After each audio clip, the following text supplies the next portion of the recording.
Hemos llegado a nuestra última unidad general de restauración ecológica, que es nuestra unidad 5, que ha aportado y hacia dónde se dirige la ecología de la restauración. Dentro de esta, vamos a considerar dos temas que son restauración ecológica y desarrollo sostenible y el futuro de la ecología de la restauración. Dentro de la parte de la restauración ecológica y desarrollo sostenible, lo vamos a ver como un caso de estudio, que es un caso de estudio muy exitoso, como para contrarrestar en cierta parte las teorías que vimos en la unidad 4, donde nos estaba diciendo que todos eran teorías ecológicas y que no sabíamos si podía ser o no posible.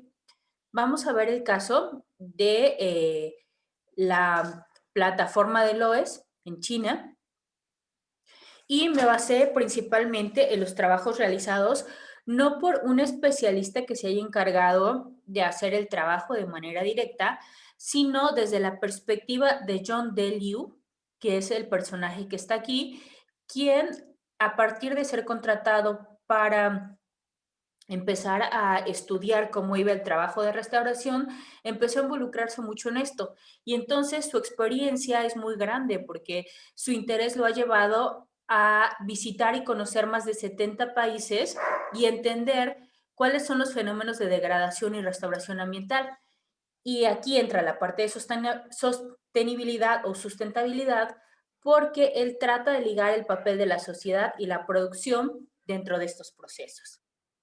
En 1995, el gobierno y el pueblo chino iniciaron un proceso de restauración en la llamada Cuna de la Civilización China.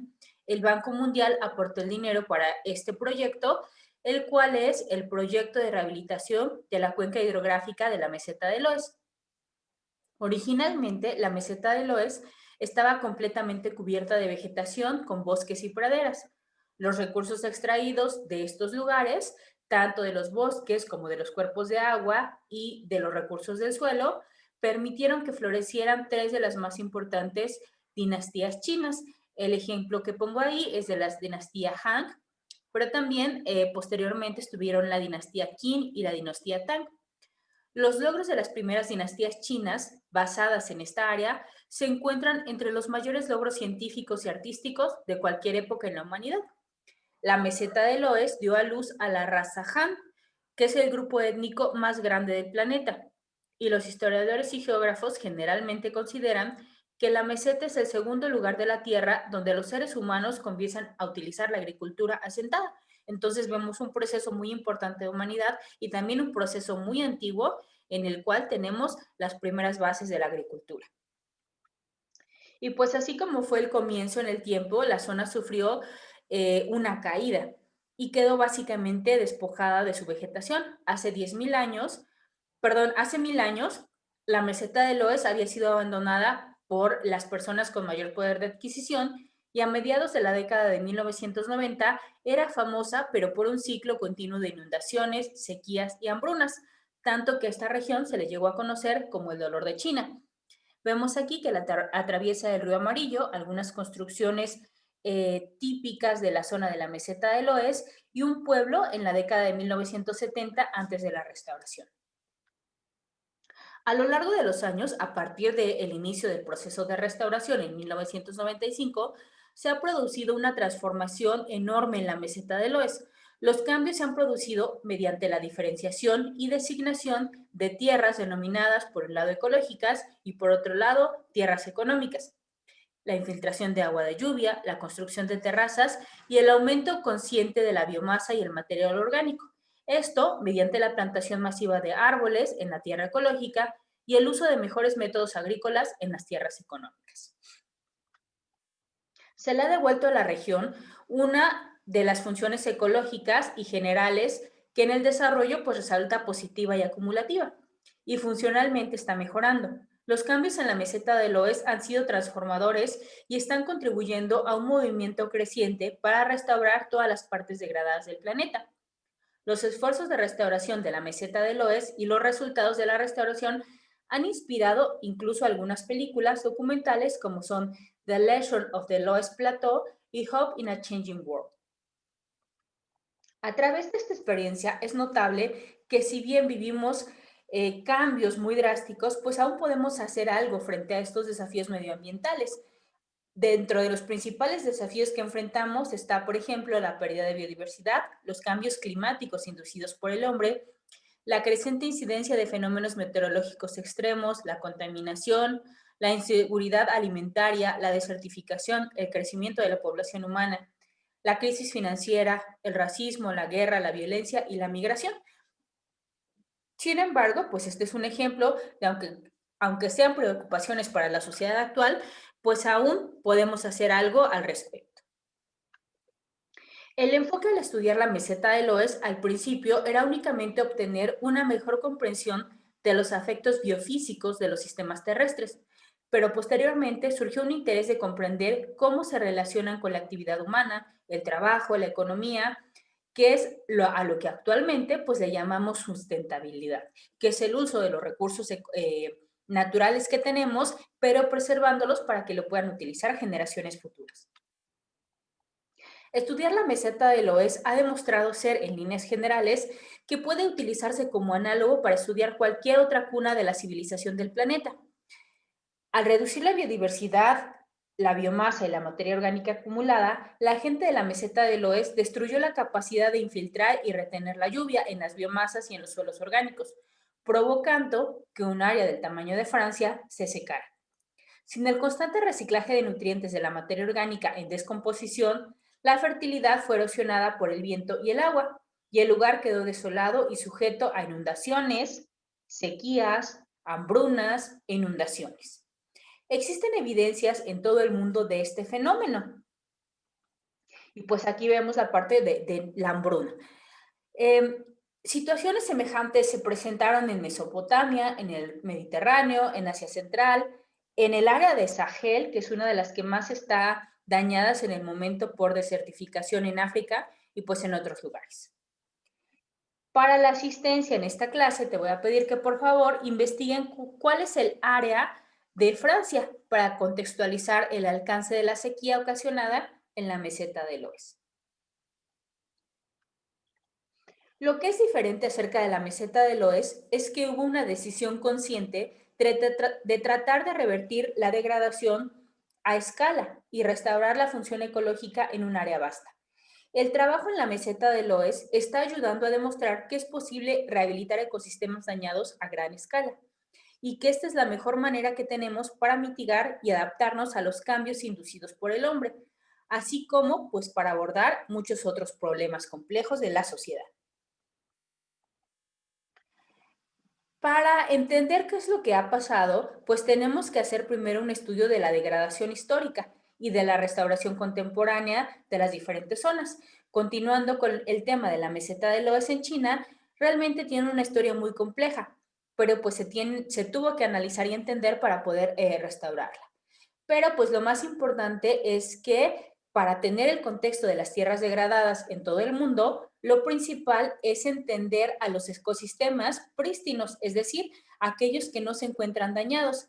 Los principales ejemplos los tenemos en África, Asia y América.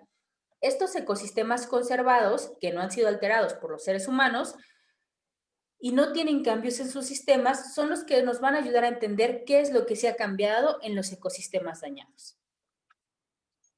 Antes de que los humanos modificaran masivamente los sistemas naturales de la Tierra, había, por ejemplo, una gran cantidad de estos ecosistemas prístinos en los continentes. Teníamos bosques primarios donde las epífitas se adhieren a toda la superficie de los árboles, las rocas están recubiertas de musgo y líquenes y el suelo está cubierto de materia orgánica en descomposición. Hay restos de generaciones anteriores de plantas de las que brotan helechos gigantes y hongos. Y el excremento de los animales y otras huellas de su actividad dan idea de la diversidad. Esto es como para mostrar que si nosotros talamos un árbol, pues no únicamente estamos acabando con la biomasa del árbol, sino que estamos acabando con todos los microecosistemas que este árbol sustentaba, como es la vida de las plantas epífitas, como es la relación que tienen sus raíces con el suelo y también los organismos que están dependiendo de las funciones de este árbol para poder sobrevivir. Y lo más importante, pues es que nos están ayudando en el ciclo del nitrógeno, del oxígeno y en el ciclo del agua. Dentro de los bosques hay árboles muy antiguos que viven miles de años y que albergan ecosistemas que son muy diversos. y que coexisten con sus descendientes de manera simbiótica, además de innumerables formas de vida. Cuando llueve, pues las gotas de lluvia van, en lugar de caer directamente al suelo y degradar el suelo, pues a caer de manera muy ligera y se van a formar lentamente y el proceso va a empezar nuevamente. Cuando el agua fluye en diferentes arroyos, va a empezar a unirse y a formar los grandes ríos. ¿Qué es lo que va a permitir la formación de estos grandes ríos?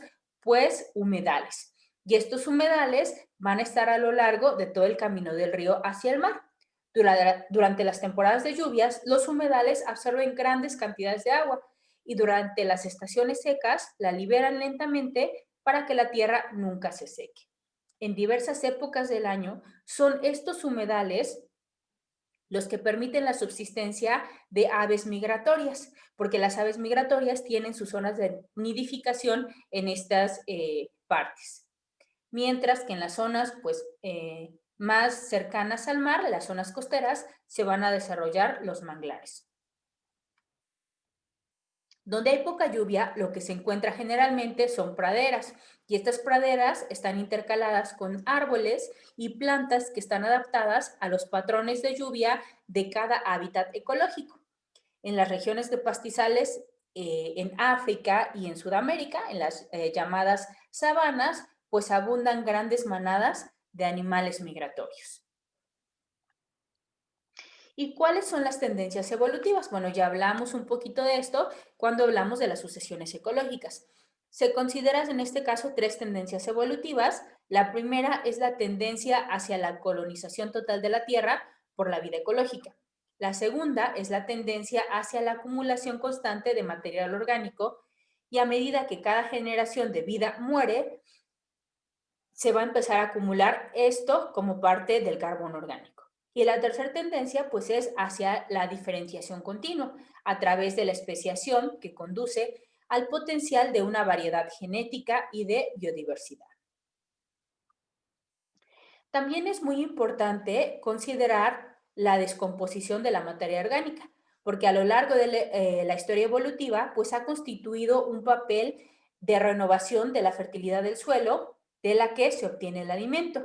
Incluso la energía fósil, que es de la que dependemos en la actualidad, pues se deriva de la fotosíntesis antigua y de la materia orgánica que se descompuso bajo condiciones de presión muy específicas. Estos procesos y funciones de la naturaleza son la base física de la vida, liberando la humedad en la respiración, creando, filtrando constantemente y renovando continuamente el ciclo hidrológico que proporciona el agua que usamos de diferentes formas y de la que depende la vida en el planeta Tierra. Sin embargo, pues ha habido un colapso ecológico de las civilizaciones, porque los humanos hemos sido la especie que ha dominado desde hace aproximadamente 10.000 años. Sin embargo, pues no existimos de manera separada de otras partes de la Tierra. Somos parte de un sistema y es lo que a veces nos cuesta comprender. A medida que el humano ha crecido, pues se han talado bosques, se han convertido los sistemas naturales en agricultura, pastoreo y zonas de ganadería y pues se han construido ciudades y zonas industriales.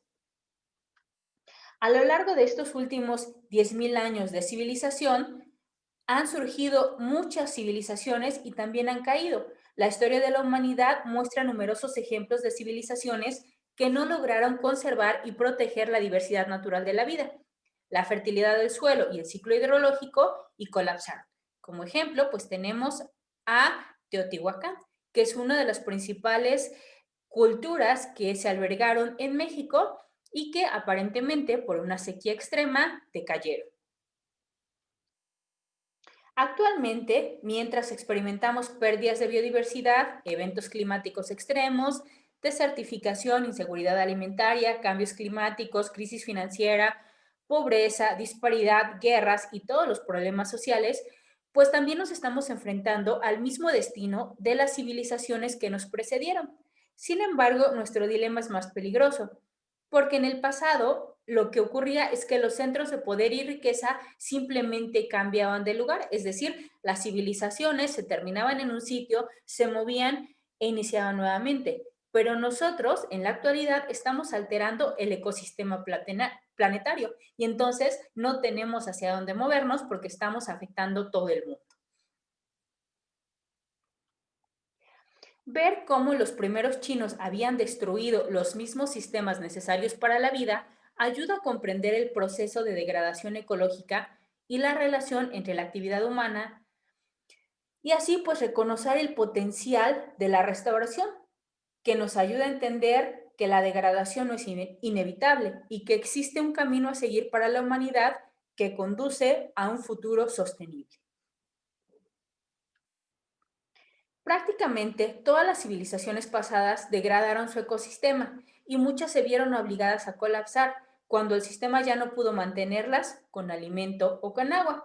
En Ruanda, por ejemplo, la degradación ecológica es relativamente reciente debido a la agricultura excesiva en las cuencas hidrográficas.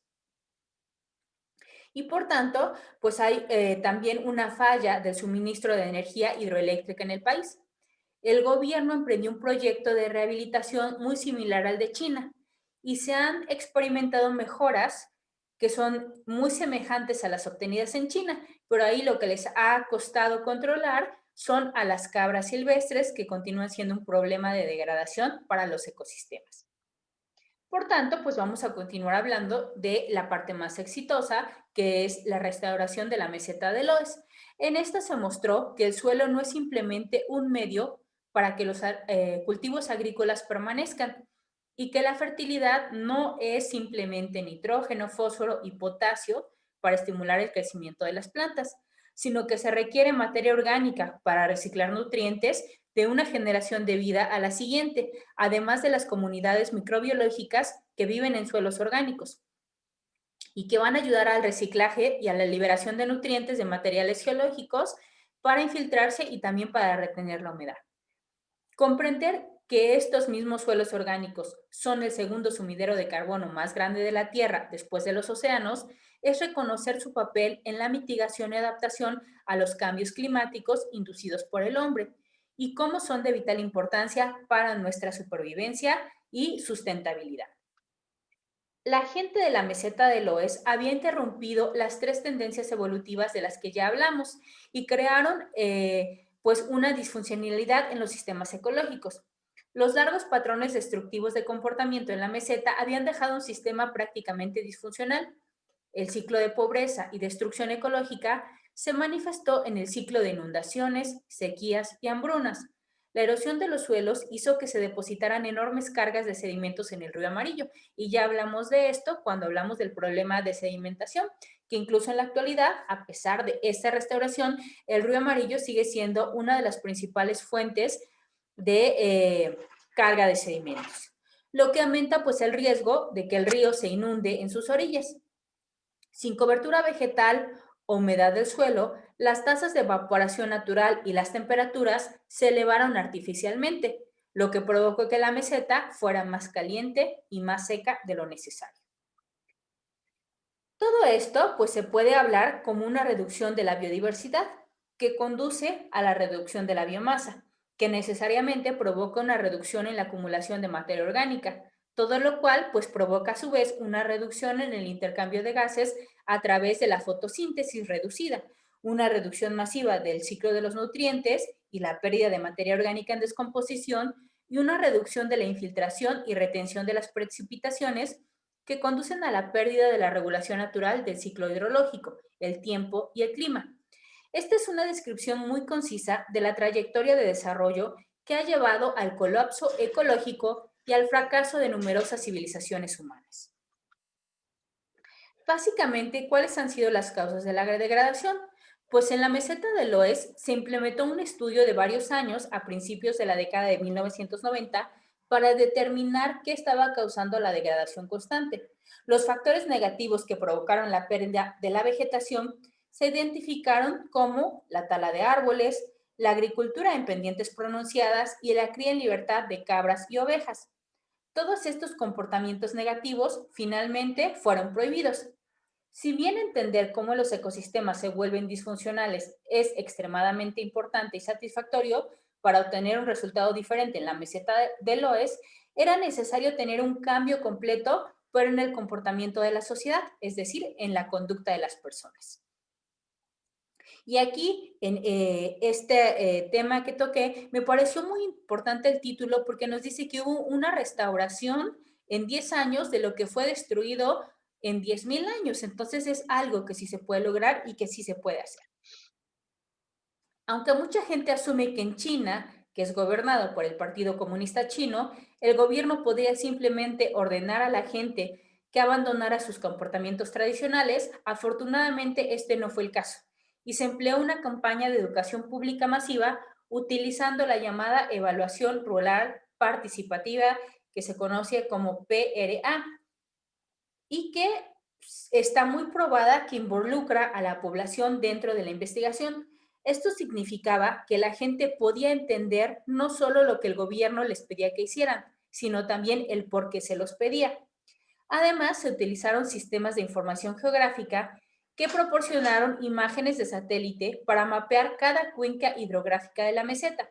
De esta manera, pues se pudo asignar una dirección única incluso al curso de agua más pequeño.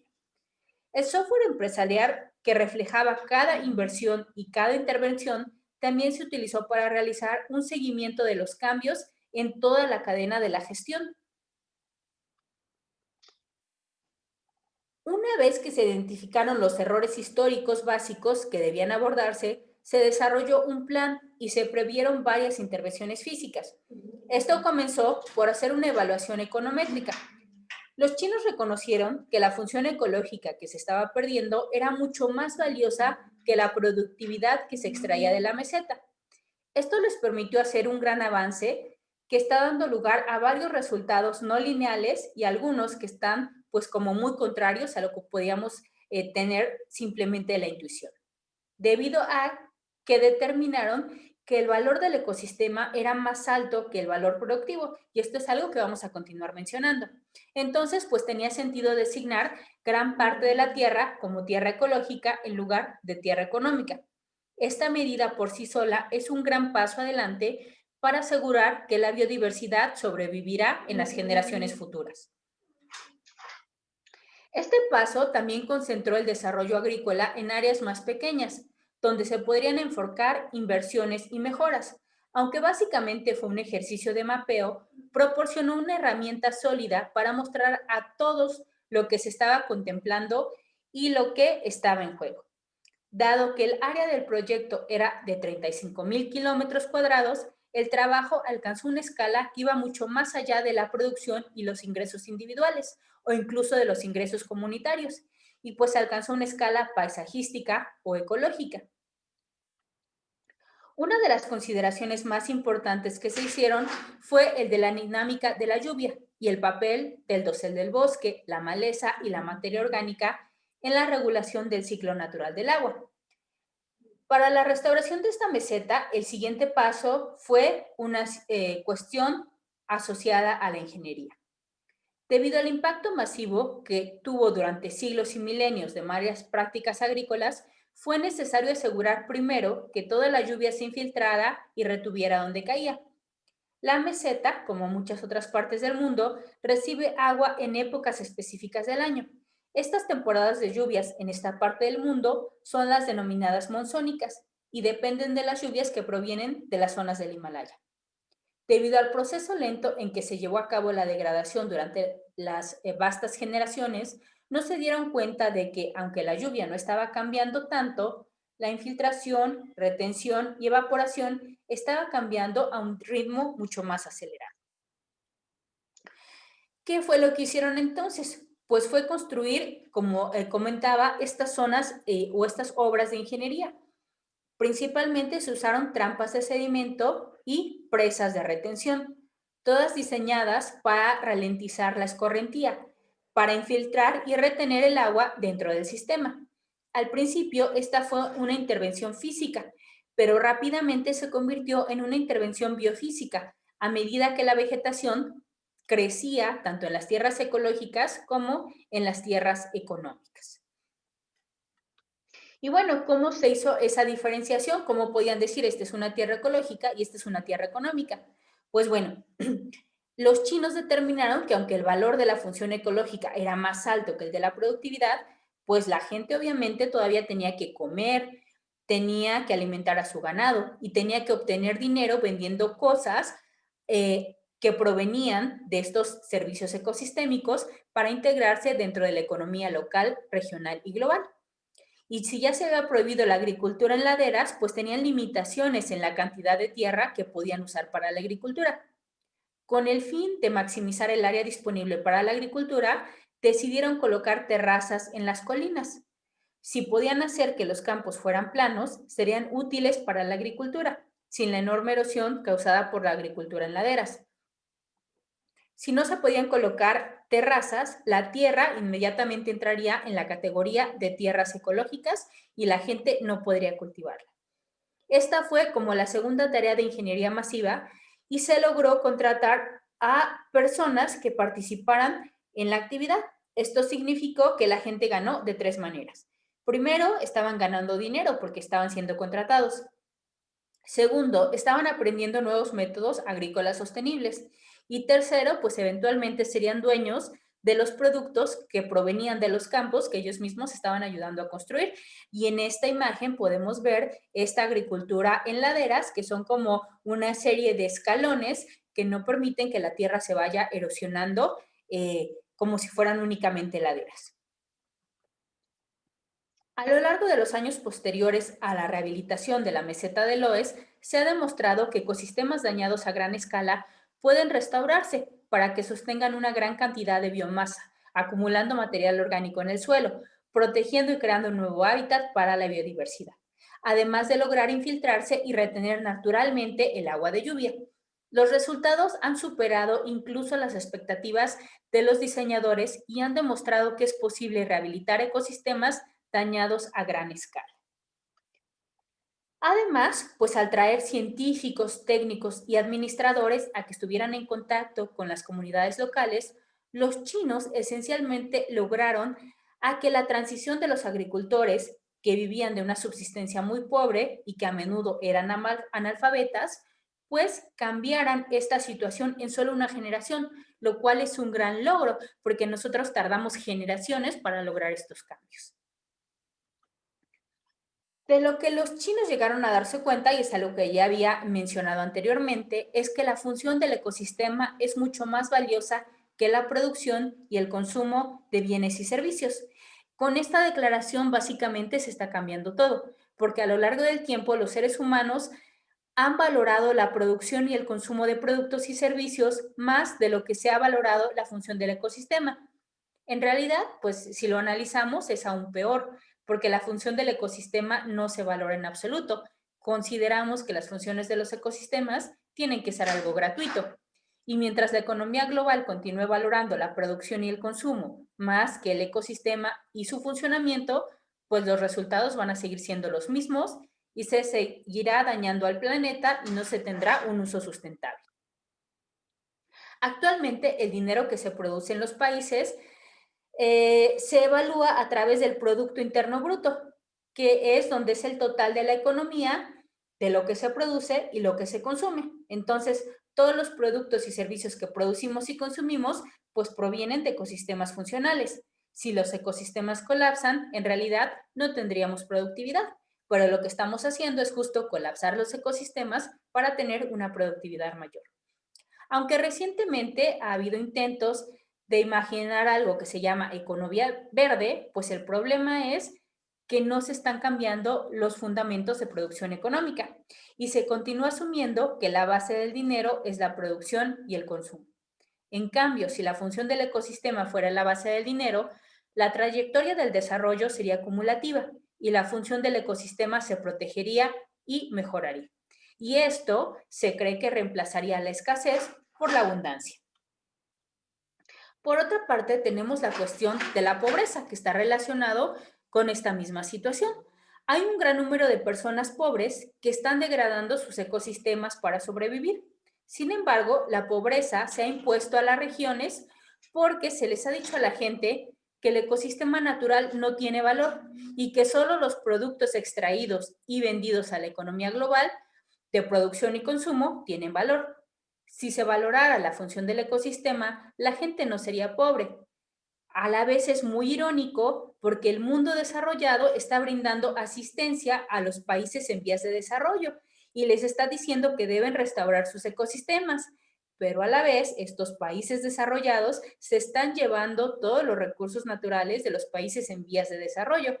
Entonces les están diciendo que restauren algo de lo que ellos son responsables por degradar. Por ejemplo, Alemania obtiene todos los recursos bióticos de la parte de Latinoamérica. Y como un ejemplo muy importante, pues se encuentra Mali. Mali tiene una población aproximada de 14 millones de personas que viven en 1 millón de kilómetros cuadrados.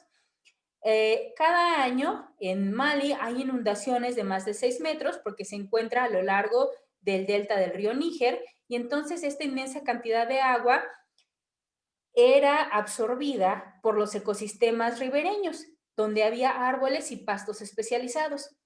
Sin embargo, en la actualidad, el 85% de la vegetación se encuentra destruida y además, pues se sigue con este proceso de destrucción. De acuerdo a los estudios que se han hecho, en Mali no hay nada que impida que la vegetación regrese, excepto que la población local se ve obligada a cortar la vegetación para obtener dinero para participar en la economía global. Entonces, pues está valorando la producción por encima de la función de los ecosistemas y por tanto, pues está empujando a la población pobre a ser más pobre y a destruir las funciones reguladoras que el mundo necesita para reducir las amenazas de desertificación, de pérdida de biodiversidad, de fenómenos meteorológicos extremos y de cambios climáticos. Y pues bueno, una cosa aparte son todos los problemas que ha habido dentro de Mali, donde hay muchas guerrillas.